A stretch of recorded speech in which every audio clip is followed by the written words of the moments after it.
I will start my presentation that you can all see it. So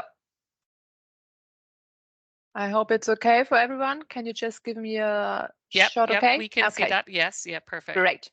Okay, so then let's go. Questions in the chat, and I hope that it's fine for everyone. Okay. I just have to. Okay, now. Great. So we are talking about vulnerable groups today. As you can see, I'm looking forward to the next 90 minutes. And firstly, I would like to briefly introduce myself. So as you can see, obviously, I'm Sally Peters from Germany. I'm sitting in Hamburg, and I'm a social worker. And I have worked as a debt counselor for 7 years. Then I went into research, and my PhD thesis was about over-indebtedness among young adults. So now I'm the managing director of a research institute in Germany. In German, it's called Institute for Finanzdienstleistungen. It's like we are searching about vulnerable groups, especially. So we are a non-profit research institute that has been conducting research for over 30 years on behalf of various public clients at national and international level, consumer association and private companies. And we are focusing primarily on financially vulnerable consumers, especially the self-employed and over-indebted ones. And today we are looking at 3 vulnerable target groups: older, over-indebted people, young adults, and refugees are special target groups that need a special approach and counseling, but also an access of counseling. And we will then take a brief look also at the impact of COVID-19. So, but at first, I will talk about identifying target groups. So how to identify them. First of all, you have to consider debt problems can affect almost anybody who experiences problems in their financial circumstances. Some debt advice counseling services take a universal approach whereby anyone in need can avail of the service. Others restrict or target use to a geographical area or to particular socio-economic or cultural groups, or at least prioritize those within them. As we have seen, certain factors increase the risk of experiencing debt problems, and COVID-19 has highlighted these across Europe. Emerging evidence from the pandemic to date, combined with a body of research into personal debt problems over time, enables us to identify where and among whom over-indebtedness is more likely to occur. So we will see that later again. In no particular order, the risk of difficulty is increased by experience of one or more of the following. So an income shock or drop, below average income or poverty, unemployment, precarious employment, illness or disability, parenting alone, separation, social tenancy, welfare dependency, membership of marginalized groups like migrants often, no or limited wealth or savings, living in a deprived area, or being able to access or use or being unable, to access or use information technology. So the list is incomplete, and there will be factors in some countries that are more relevant than the others. Nonetheless, the list above provides a useful template for developing publicity and social media campaigns, networks, relationships, and referral protocol with organizations who work with these various groups in relevant areas. So these areas may include the following target groups, like people with financial problems, for example, young adults, elderly people, single parents. We will learn more about them later. Marginalized or social excluded groups who are more at risk of becoming indebted, homelessness, drug abuse, or prisoners. House owners, small business owners like solo entrepreneurs or self-employed. A lack of access to credit, people that are visited by moneylenders, and children and students. And the target group often also depends on the funding of the service. So many services define a clear framework of who may receive counseling from them. So in Germany, former self-employed people or people who are self-employed may only receive counseling from publicity-funded agencies under very narrow rules. Most of them are not allowed to use public debt counseling. So most services exclude them. So when we are thinking about that, over-indebtedness is mainly caused by unemployment, health problems, failed self-employment, separation, divorce. But furthermore, there are some specific individual factors which have been taken into account and considered into the counseling process. Socialization and experience deficits resulting in a kind of naivety, exaggerated consumption as a compensation, insufficient skills for economic life planning, difficulties resulting from divorce or relationship problems, specific diseases or addictions, including obsessive gaming, for example, or uncertainty about consumer rights and social transfer allowance. So in Germany, this is also a big problem because a lot of people don't know about their consumer rights or that they're allowed to take social transfer, for example. So it's really important that you understand the characteristics of your target group. And here's a list of some points. I will say some sentences to all of them. At first, literacy and language issues. Not all people seeking advice can read. In Germany, about 6 million people out of 83 million cannot read. So this is 7%. And I think the percentage in the debt counseling is even higher because there are more people who do not have a school leaving diploma. A topic that is also neglected is that many people cannot do math either. So however, there are not yet many studies on this in Germany, but there is a study going in Germany right now that is investigating what influence it has on budget planning. And we always expect people to be able to make a budget, but how can we do that if they don't even know everyday math? Then there is the point, cultural issues and norms. So money always has cultural aspects in each of our countries. So in Germany, there is a sentence, one does not talk about money. I think most of you will know that sentence. Maybe it's in your country, it's the same. And for a long time, it was very unusual to talk about one's salary. In the meantime, it's getting a little bit better, but still the topic of money is not necessarily a party topic. And of course, it's clear that if the topic of money is already a problem, it is even more a problem when there are financial problems. So if you don't talk about your everyday money, you don't talk about when there are problems with your everyday money. Then there is the point stigma or embarrassment. So having debt is not a problem, but not being able to pay them is a big problem. It leads to shame. Many people are ashamed of having debts. It is therefore very uncomfortable for them to ask for help. So some people go to counseling centers in another part of town so that they don't meet anyone they know. So it's better for them to drive an hour through the city to be sure that not someone they know from the kindergarten or their children's school or something like that is sitting beside them and saying, "Hi, what are you doing here? Or you also have financial problems?" Yes, I think you will know that maybe it's a problem. Genau. Then access or use barriers, for example, marginalization or disability. So there can be various barriers that we do not perceive in everyday life. Barriers are, for example, a lack of accessibility for people with wheelchairs or no lift. Barriers can also be linguistic if no one speaks another language and no interpreters are available. Because in Germany, it's not the fact that there is always an interpreter or something like that that can help. Sometimes the people are bringing their children or a friend or someone like that to help them with the debt counselor. So the barriers can challenge people in different ways. For some, there are no barriers. For others, they are a main problem.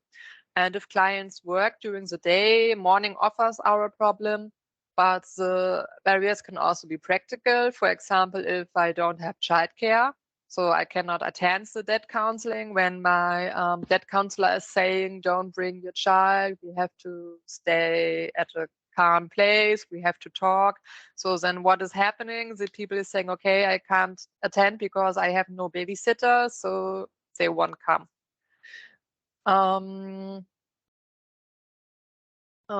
Yeah, and one point that I think that is too rarely looked at is the barriers that debt counseling itself causes. So for example, the registration process. I can give an example from my time as a debt counselor.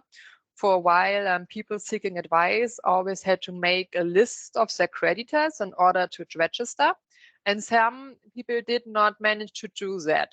And just being able to make the list is the process. So, but my colleague said, if you don't have that list, you can't register there. And it's a really big barrier. And we had a lot of discussions in team because I was like, so that counseling is social work, and it's our task to help them to manage one day to do such a list, but not now. So it's part of helping the people to do this list. But my colleague was very strict, and we had a lot of big discussions about that. So some clients need a lot of support, and some colleagues wanted to keep it up, and they wanted to have a first overview because of the first interviews. They said they need a list because it's easier for them to prepare for the client's meeting. I understand that, but it's not a help for the client, because what is happening, people that are not able to do this list are not attending the debt counseling, and we are losing them. Providing easy access for people seeking advice should be more important. And in the end, that was a happy end, but not because of reasons for, okay, we make it easier. The argument was data protection reasons. So yeah, it dropped, it's good, but I would be more happier if we had to do it because of another reason, because to make it clients easier to come. And my last point is broader poverty, financial and social exclusion and inequality dimensions. So you see a really big topic. So this point closes the circle to the first point on poverty reporting I mentioned before. In everyday counseling, it's easy to see over-indebtedness only at the individual level and therefore as an individual problem. But over-indebtedness must always be thought often socio-political terms. So topics such as access to financial services or adequate financial livelihood are socio-political aspects, and it's really important that we do not forget in our everyday life about that. And one of my last points about the big topic target groups is connecting with target groups. So it's really important that you build referral networks with like-minded groups or maybe creditors. So this follows from my recommendation to network with other social counseling services. Which counseling centers may have problems with groups who have financial problems? Unemployed, single parents, people with social problems. Creditors can also be important. So in Germany, banks have a duty to advise people who overdraw their account for a longer period of time. And part of this is also to recommend debt counseling. At the moment, researchers are evaluating how successful this is. So let's see what they are finding out. Next point is use media channels appropriate to the target group, including social media. And this is still used far too little in Germany. 99% of debt counseling services are not on social media. And this is a pity because counseling centers that are not reputable and take a lot of money, on the other hand, sometimes are and fill this gap. And it's not really easy for clients to see, is this a good offer or is this a debt counseling center that only wants to get my money? And yeah, so it's a big problem. Right now, there's a project from our federation organization in Germany that is trying to bring the topic more to social media, and we will see what is coming in the next years. But it's I think it will take some years until debt counseling is a big topic on Instagram and Twitter and something like that. The next point, word of mouth is generally the best form of publicity. Like we all know this from our own life. So people who have been successfully advised are the best advertisers. We know this from our everyday lives. When a friend recommends something to us, we trust it especially. So it is important that people in counseling also have the courage to talk about their money problems. Then the chances increase that they will also talk about it afterwards with friends and colleagues, and those encourage others to deal with the issue. A young man once said to me that he learned the weeks before that it's possible to talk about money in counseling, and that was a really nice feedback for me, that he's now able to talk about them with other persons. Then develop culturally appropriate materials and use understandable language and symbols. The topic must fit the target group.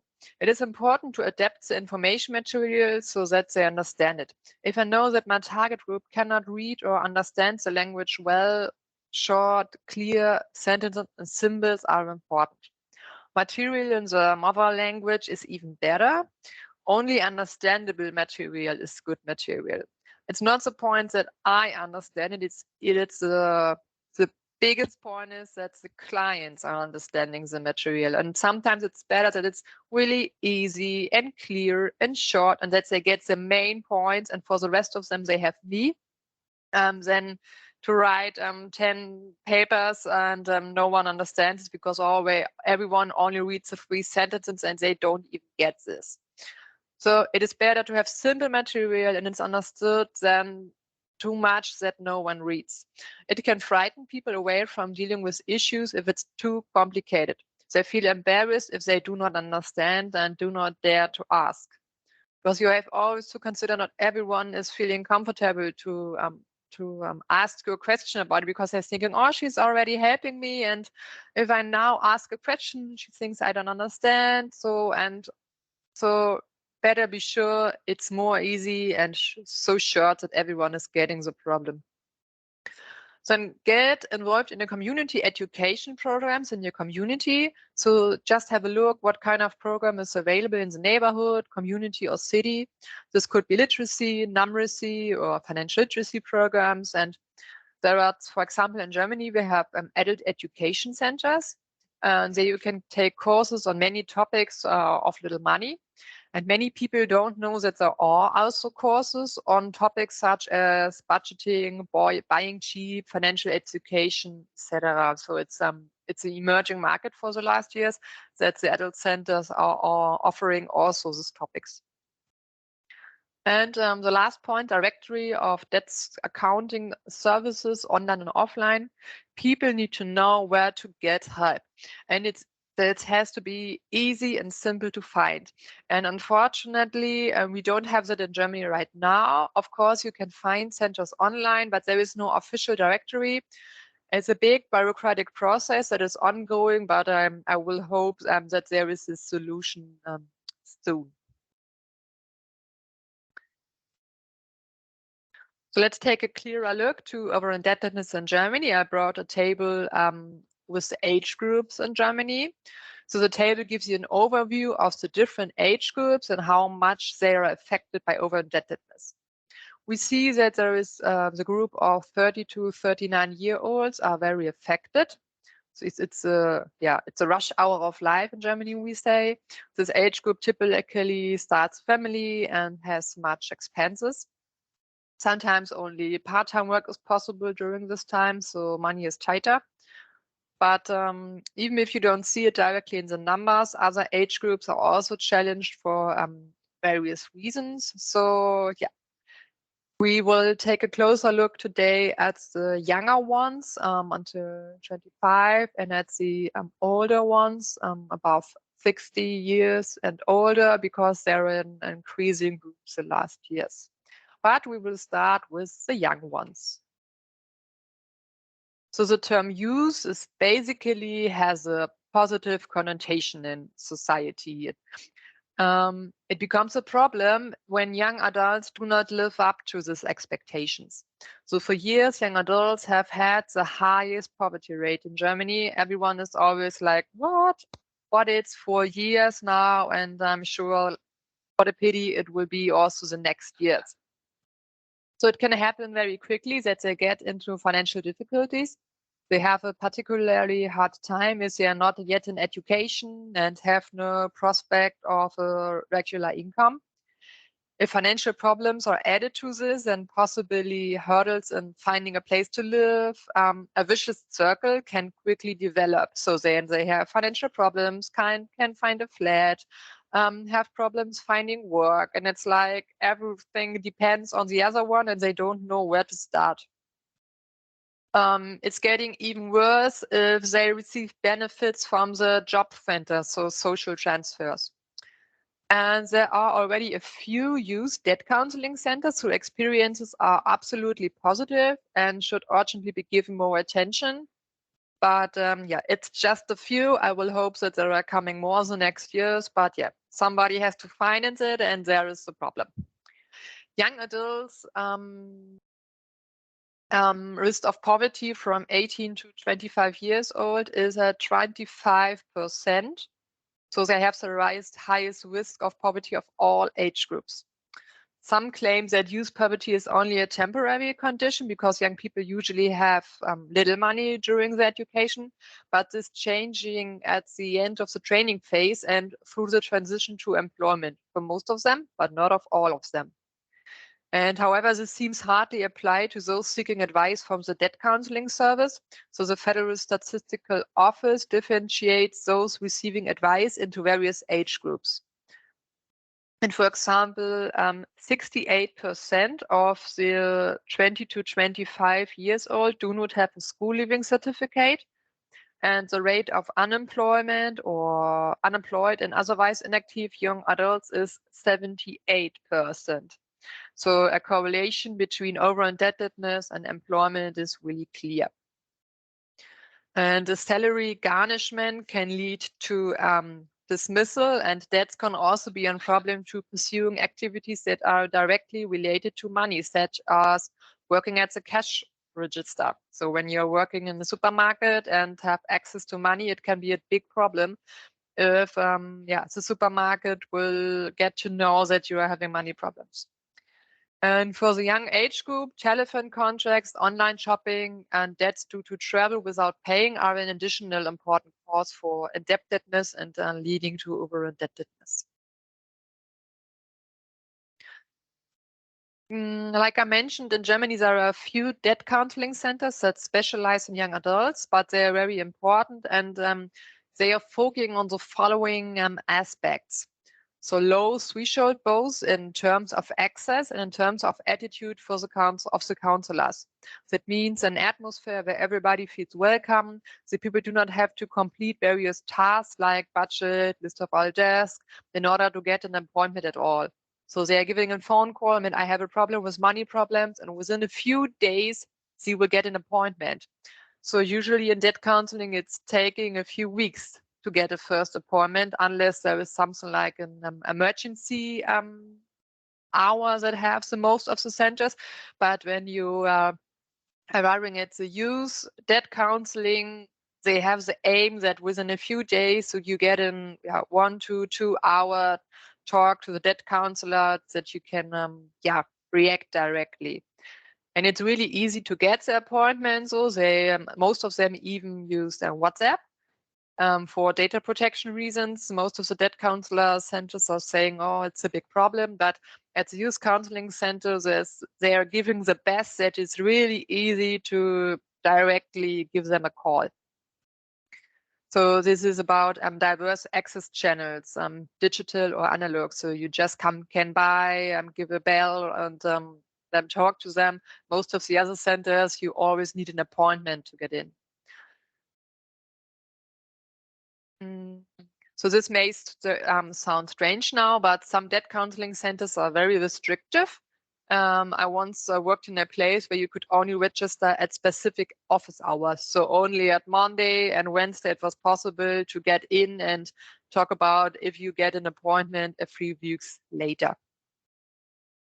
So young adults often have many problems to manage at the same time, finding a flat, finding a job or training, growing up at the same time, and everyone has expectations of them, but they cannot fulfill them.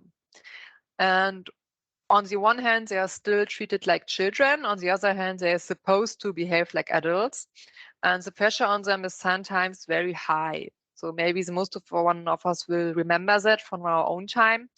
And it's too much for some of them. And sometimes they're also not yet ready to tackle a certain issue because it's too much. And as a result, they sometimes have to spontaneously postpone or cancel appointments. And one should not condemn them for this, but just deal flexibly with it.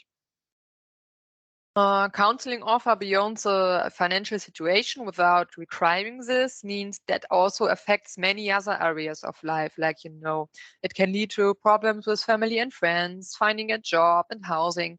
And it's important to keep this in mind. There are times when it's important to address these issues or to know where to refer people. And this also leads directly to my next point. That long-term accompaniment necessarily affects other areas of life, like housing, education, work, relationships, starting a family, social benefits, budget counseling. It is not useful to focus only on debt because you cannot solve it without looking at the other areas because they affect themselves. And if you're just looking at the debts, but they have problems in the other areas, it won't take only a few weeks or month and they are coming back to you. Relieving those seeking advice of the burden of correspondence with creditors is a big point. Writing and negotiating plans with creditors can be very stressful and professionally challenging. So it therefore makes sense, especially in the beginning, to relieve the burden on those seeking advice. It's very relieving when they no longer have to be afraid of the letterbox because the letters are coming to you and you are looking up, check that, and when the young adult is coming, you will discuss it together with them. And together you can work on how to deal with such letters in future. Offer of everyday support for young people with few resources or in particularly precarious life situations. Everyday life is very challenging and the young adults do not always have someone to turn to with a problem. That is also a part of the problem. They don't know who to ask, or if they have someone to ask, maybe he don't know how to deal with it. And youth doubt counseling must also be open to this. This can concern issues such as a cheap mobile phone contract. What can I do to find a cheap and fair contract? Nobody is born with this knowledge, but some young adults have to learn where to look it up, how to ask, who to ask, and maybe it's something that where you can be helpful for this person. Yeah. And debt settlement and aftercare, just as important as the debt settlement is the time afterwards, because life is going on and there will be a time when financial challenges maybe arise again. And what can the young adult do when things getting financially tight again? Ideally, they can simply call you to discuss the problem before it gets better. But yeah, I know that aftercare is not is also a problem of finance. We also know that in Germany that we don't have a big financial resources to care for everyone afterwards, but that is a big problem because life is going on and there will always be financial issues that every one of us has to deal with it. I will take a look at the chat, but there's no question. Gwen, you are just stopping me if there is something that Yes. I have to see. Yes? Okay. If it's a general question, I might leave to the end. If it's relevant to the slide or topic that you're talking about now, I'll ask you then. Is that okay for you, Sally? Yeah, that's great. Perfect. Great. Okay. Thanks. Okay. Then let's go ahead with our focus on single parents. I thought it was important just to give you this table to the part. In the context of the social changes, the impact of living alone and single parenting has been increasing for some time. And as our analysis shows, people in this type of household are particularly over-indebted. they have a lower income than couple households, and they are particularly vulnerable to the effects of income fluctuations and unemployment. Based on the data set collected, it is mainly single men who are over-indebted and seek assistance from debt counseling centers, and the persons with single parents with for example, especially the one with 3 and more children. So the following figure shows the impact index by household type. So the area where the index has a value greater than 1 is highlighted in red, and the share of these household types among the over-indebted individuals seeking counseling is greater than the share of the total population. So the group of single parents is clearly overrepresented among the over-indebted in comparison to the total population. So the larger number of minor children living in the household, the more this becomes the case. So single parents with 3 or more children reach an index of 7. So they are 7 times often more represented in debt counseling than they are in the total population in Germany. Like you can see couples, so without children, they are really underrepresented because 2 incomes are leading to less financial problems, like everyone is knowing. Okay. Oh, sorry. Okay, then the older ones. Let's move to the next age group, the elderly. The figures on over-indebtedness among older peoples are alarming. So over-indebtedness is on the rise. For years, the share of over-indebtedness has been increasing. And let's look at the over 70s, for example. In 2013, the over-indebtedness was less than 1%. And in 2022, it was already around 3%.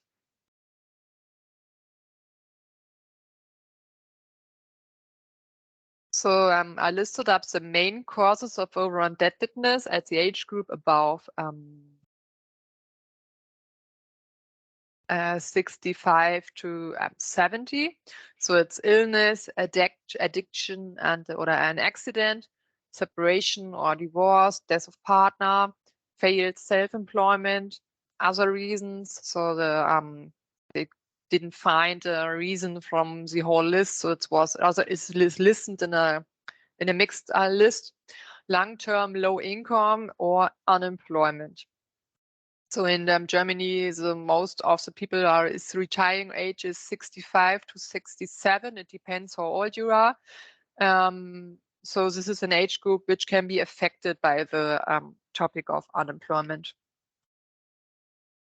Then I listed up the main causes of over-indebtedness for the age group above 70. And like you can see now, unemployment is not a topic anymore.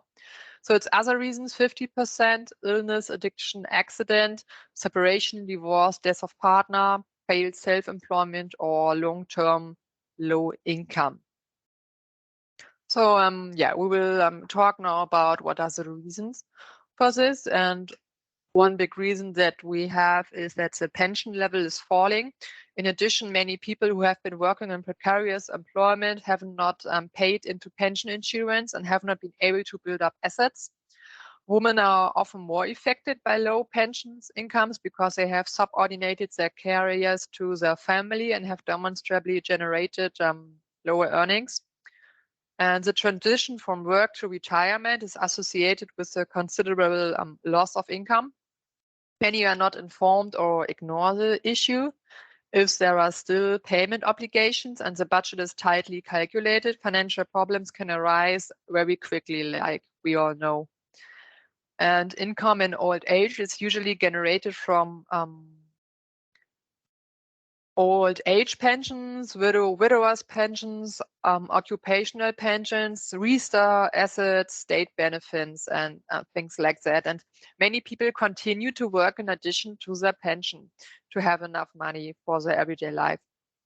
Whether they have to go to work for financial reasons is but not clarified, but there is a correlation, of course.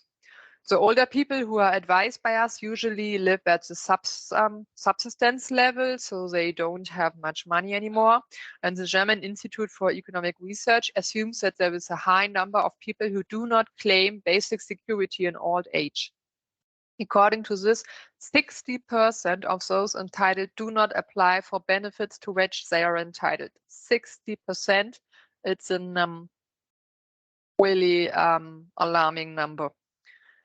They cite ignorance, shame at asking the state for money, and fear of the office staff or having to disclose their personal circumstances as reasons. The complexity of applying for benefits also plays a role. It's also a bureaucratic process. The old age poverty is the most serious form of poverty. Poverty among younger people is usually a temporary phase, a time of life with positive prospect and the possibility to get out of poverty on one's own by improving one's income. But poverty among older people in retirement involves a little chance of improving their economic situation. So the income remains the same, and part-time jobs share are limited in time and can no longer be pursued after a certain age. So poverty in old age also means a psychological burden. So social participation is severely restricted, and the feeling of being to blame for the situation is very strong. It becomes particularly difficult when old age poverty is compounded by over-indebtedness. So while poverty in old age has become a widely discussed topic in the public, this cannot yet be said for the topic of over-indebtedness in old age, because it's the same topic as I mentioned before. Talking about money problems is really often an individual problem and is not being seen within the structures that they are causing these problems. So shame, people don't talk about money, and if you can't handle money, it's your own fault. The so-called post-war generation has learned to survive with little and have built up a certain prosperity. And this generation lived and survived without the help of welfare organizations as we know them today, and survived. And senior citizens who are over-indebted or cannot manage with their income experience themselves as inadequate. So they blame themselves and do not talk about the situation out of shame. Sometimes even not their children or grandchildren are knowing about the situation. They often do not dare to apply for the benefits that are entitled at the responsible office, and due to installment payments, the income often falls behind because so that their income is even below the subsistence level. So they only seek support when the situation becomes really, really threatening. A problem in this part is also the lack of knowledge. So another point, so they don't know about the rights. They have a lack of information, the fear to fight back, and the belief that they have no rights. And there is a fear of defending oneself and the beliefs that the creditor maybe is right. So they are saying, no, if the creditor is sending me a letter with that I have to pay this, they are always right. And to be honest, I think you all know the problem. The creditor is not always right, and it's good to discuss this with someone and to check it up if all is okay. And the affected people do not check the correctness of their claims, and enforcement orders are accepted, and trust in the correct actions of the contracting party is not questioned. And if it were possible to take openly about money and finances and the exchange of information and experience, that could prevent some problems before. So remember, I just a few years ago, I have a old lady that I was talking to, and it was obviously that there were big problems with the bank.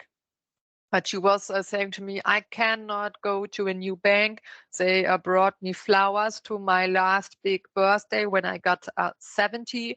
And the woman who's working there is so nice. I can't go to another bank. But it was obviously that the bank was causing a lot of costs and that it was not fair how they treat them. But at least it was, I think, a year until she called me and said me, okay, you're right. I have to look for a new bank account. Please help me. Because she was so ashamed and was saying, "Oh my God, when I'm seeing this nice lady in the supermarket, what can I tell her? Why I changed my bank account?" And it was a really big problem for her, and we have a lot of talks about that problem. And a third point is cost for health-related expenses. So further cost factors are health restrictions, cost for household-related services, or something for compensate for immobility. So it's in Germany, we have a good system, but we also have to pay a lot of things by ourselves. And this is especially for persons who don't have much money. There are some things that they can get money back, but at least there is a big part that you have to pay by yourself. And even if there is a process that state authority says, okay, you just have to pay until this level, so you again have to apply for it, and this can also be a problem for people if you always have this big bureaucratic process and fill in formulas, but maybe you have no good eyes or cannot read or you don't understand it, and at the end you won't apply for this grant, for example, because you did not understand or you was not able to get the application to get the money back or to pay less. So many older people are not aware of the debt counseling services, and the help available are not known. So in their lives so far, they may not have made use of any state or counseling help in their lives. And the lack of information is the reason for a great deal of skepticism. So the fear of having to disclose their personal and financial circumstances to a stranger also creates rejection and fear. Due to their high sense of morality and duty, older people try to serve existing with small installments or restrict their livelihoods extremely in order to be able to meet their payment obligations and to pay. Only when something unforeseeable happens, seizure measures, repairs, and the financial construct collapses, the problems become visible. For example, unpaid rents or energy costs, and then there is a need for action. As often as not, third parties, for example, neighbors, relatives, or something like that, become aware of the desolate situation. And in best case, these third parties establish contact with agencies who can intervene competently in the situation, for example, at a counseling center. So people often isolate themselves socially and familiarly. So maybe something serious happens, electricity is cut off, the rent cannot paid. If someone becomes aware of the circumstances and addresses the problems, the older person has to up, and maybe she or he is reveals small things so that the situation becomes aware and that someone is getting to know it, and in best case he's knowing who can help. So the elderly often experience the pressure of creditors as a great burden. So the value system of older people is often characterized by discipline, obedience, and hierarchical thinking. And values determine people behavior and arise through socialization processes. So from the value system of older people, the creditor must be paid and the debt must be settled, even if I don't have electricity anymore or don't have something to eat. Calls and letters tempt the elderly to pay fear installment. We are saying this, so it's like just because of fear they are paying the rates in the hopes that the creditor will then give up, the debt will be paid. And when older people resist pressure from creditors, they need help through debt counseling to secure one's livelihood, to resist to only when the livelihood is not threatened. This behavior is not learned by older people and contradicts their value system. So they demand support and have to make sure that their actions have no legal consequences. For example, a lot of elderly people still have home telephone, so no mobile phone, but a home telephone. And I just had an old guy, and he told me that his creditor is calling him 20 times a day. And he was like, I cannot cut it off from electricity, because if someone calls me, I have to go on and I have to talk to the person like I always did. And it was he was dreaming in the night of the phone calling. So, and it took a few weeks to empower him that it's really okay to cut off the telephone from the electricity, because I said to him, I will send a letter to your creditor. He can talk to me. It's really okay. But yeah, I can see that it's a big problem, and yeah, he was really ashamed to come to me and to tell me that he's not anymore that he cannot take the phone anymore, because he's just crying when he hears the voice of the creditor, who's asking why he did not pay the last rate. So I list up some requirements for counseling. First point is just you should be aware of the following aspects in particular, but I'm sure there can be some more points. Maybe you have some that you can share with us afterwards. So age-related physical and mental limitations must be taken into account in counseling. Maybe the person is not able anymore to come to you to the debt counseling center because she has a wheelchair or something like that, or she's even not she or he cannot leave the flat anymore. Then the concept of empowerment needs to be rethought, because the resources of older people are limited and cannot be activated to a great extent. So the concern of older people, as described above, is different. Counselors who engage with the target group of older people must take these restrictions into consideration.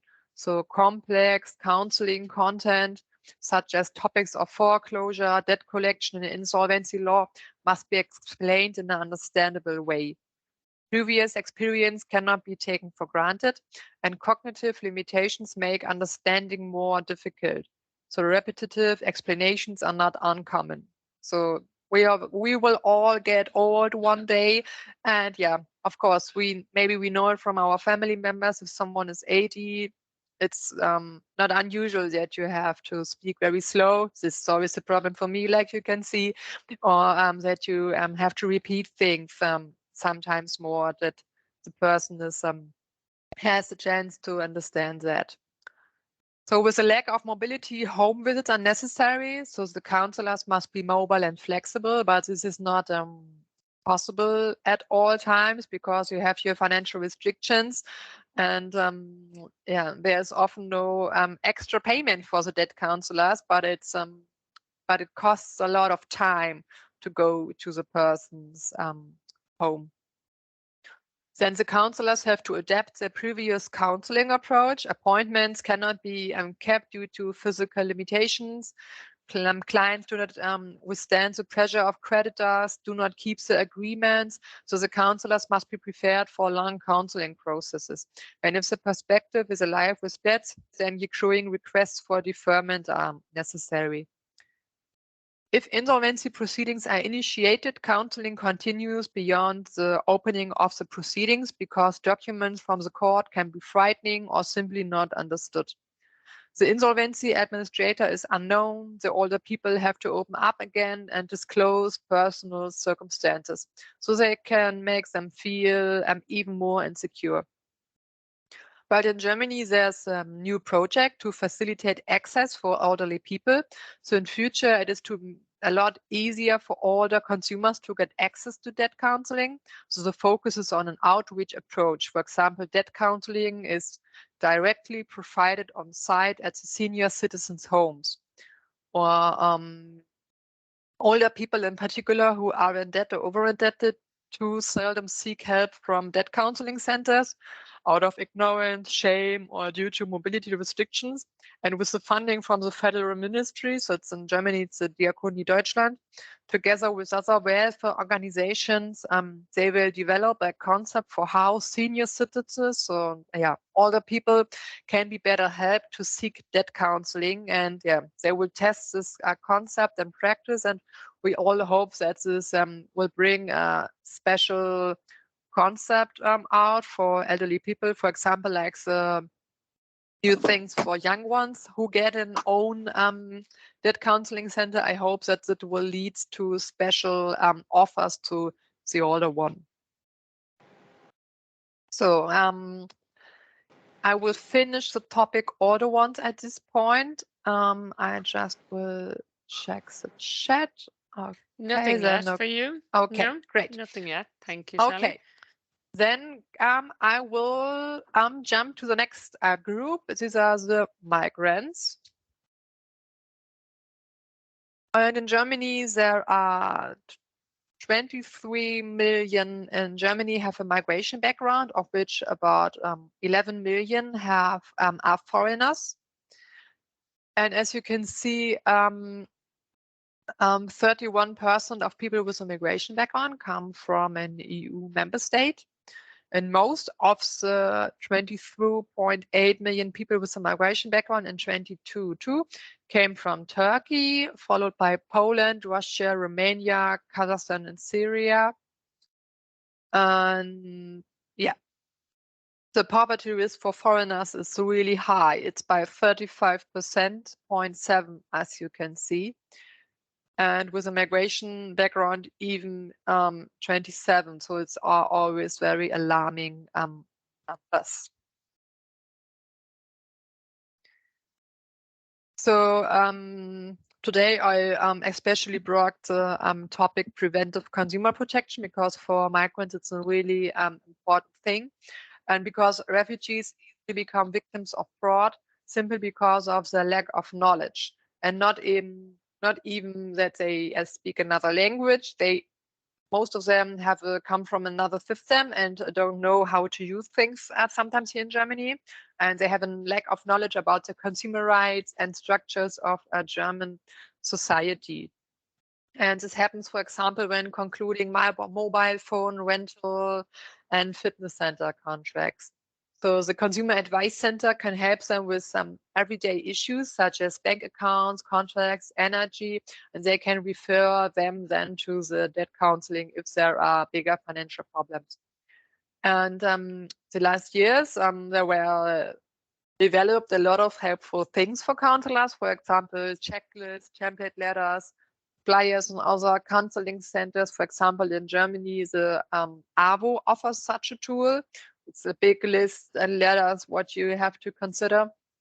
But of course, one of the biggest point is offering the people information material in their own language.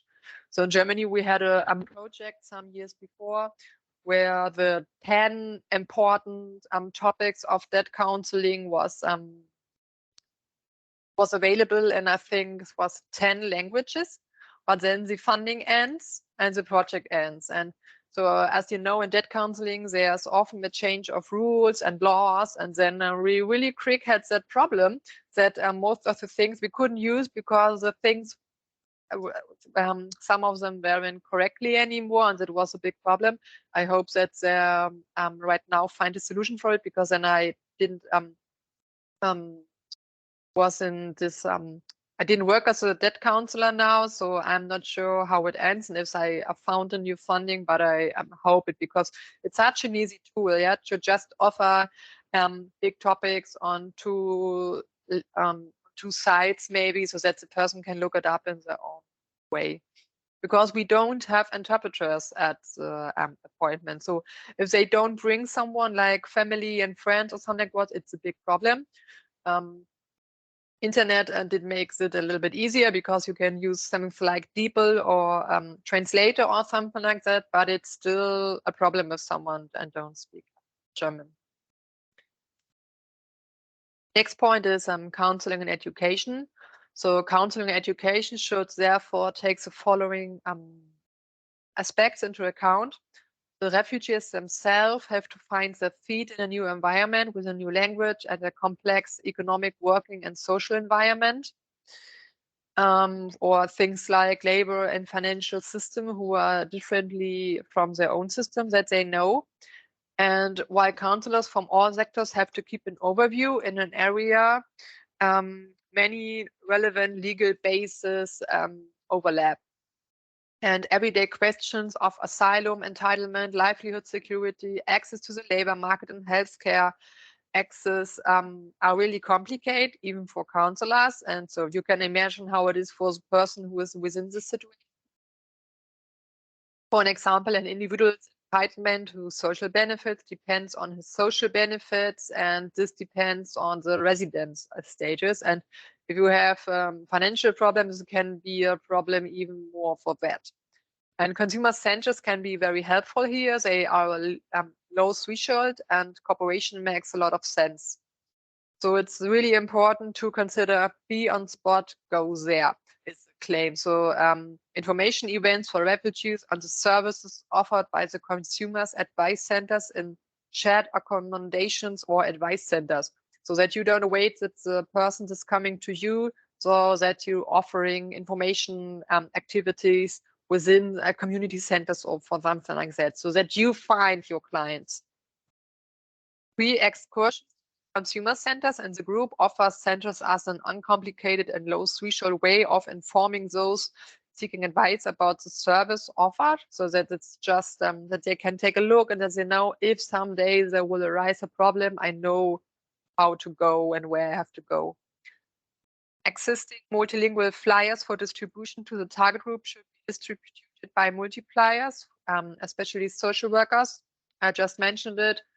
You need to prepare things in different language, because remember your own everyday life. Sometimes we just have to look something up and just to have to check. And then it's really good when it's in your own language.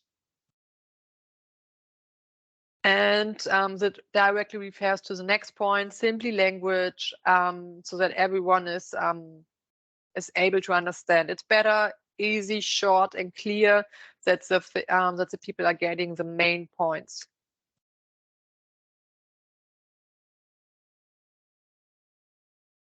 Okay, this was my part about migrants. As you can see, we talked about a lot of groups, and I have to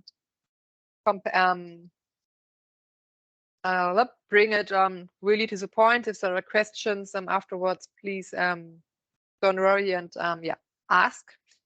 And Dieter asked me to add a short part to new target groups that arise from COVID-19 that every one of us affected.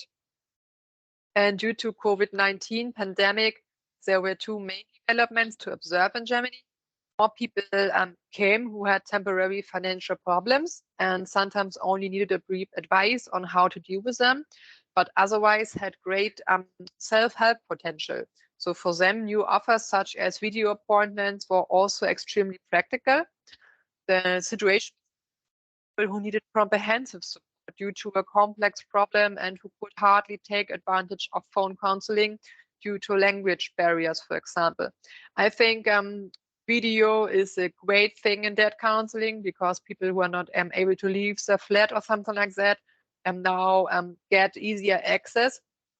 But there is also a big group of people who don't have mobile phone or a camera or even a laptop to get an appointment, and this was due to COVID-19 a big problem, because they sometimes don't had a good opportunity to talk to the debt counselor besides telephone or something like that. So we already showed in the study mentioned above that an increasing number of people seeking advice, but the capacities of the debt counseling will probably not be able to cope with this onslaught. And the energy price crisis was not foreseeable at the time. So in Germany, the number of people seeking advice is still increasing. And the next month, even more people will get their bill and will not be able to pay it. So we think there will be, again, a lot number of people who are seeking for advice. And while energy prices, as shown, have increased significantly, there have been no developments in wakes or standard rates to offset this development. According to figures from 2021, every fourth over-indebted person in Germany has debts with energy utilities. In our view, a major problem is that a national rate plan or action is actually needed, but we still don't have it. And this is because the issue of energy poverty affects the areas of livelihood security, housing, energy efficiency, and social issues. And these areas should actually all be considered together, but yeah, they still are not seeing together in a whole. And a pressing problem is and remains the already mentioned lack of the right to debt counseling, so that not even all those affected can come to debt counseling at all in Germany. So in Germany, we have more than 90 different systems who is allowed to take debt counseling for free. Because in Germany, we have 16 federal states, but 16 federal states are also structured in their self. And in Germany, it's called Kommune. And this I think the correct word is municipalities. Yes, and the municipalities have their own rules and rights who is allowed to take debt counseling. And so, yeah, in some municipalities, a very low a very big number of people is allowed, and in other ones, only people who are unemployed are allowed to get this debt counseling for free. So it's a big problem in Germany. And yes, sorry, I lost my point. Yeah. Another issue is that the new groups just mentioned that suddenly go into payment difficulties during the COVID-19 pandemic, but there are also familiar groups for from the debt counseling service could be more suitable. So I think right now the COVID-19 pandemic is very low and it's okay, but still there's a big number of people needing advice. And yeah, at the moment they can't get it because the number of people seeking for advice is so high. And it's not that the state gives more funding for financial, so it's the same number of social workers who have to deal with the number of people. So sometimes you have to wait on half year or longer to get an appointment. So it depends on the municipality how there is the financial resources for that. Okay, this was my rush through my PowerPoint. I'm done at that moment. I brought a little exercise, but maybe we just can see if there are questions or things like that. So I will end it. Yeah. Thank you, Sally. I wondered if any